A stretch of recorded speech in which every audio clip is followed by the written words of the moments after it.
va haver un moment en què la dona també va sortir al mercat de treball, d'acord?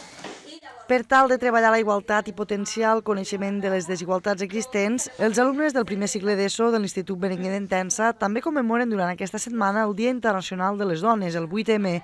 Així, des de les regidories de Joventut i Igualtat i l'associació Les Violetes s'han dut a terme tallers de sensibilització en aquest centre educatiu. Com que alguns ja els vam fer l'any passat, quan anaven a primer, ara hem fet una mica de valoració del que havien après l'any passat, què recorden, i ens han sorprès perquè en general tots teníem molt clar el que havíem anat a treballar. De fet, els hi vam explicar per què s'havia escollit el 8 de març com a Dia Internacional de les Dones i tots ho tenien superclar. Més o menys, saps, informació, però en general ho tenen bastant clar.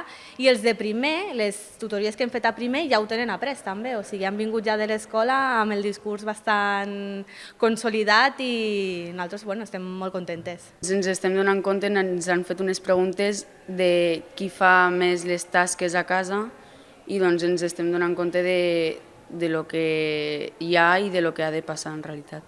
Hem preguntat als alumnes per què creuen que s'ha de commemorar el Dia Internacional de les Dones.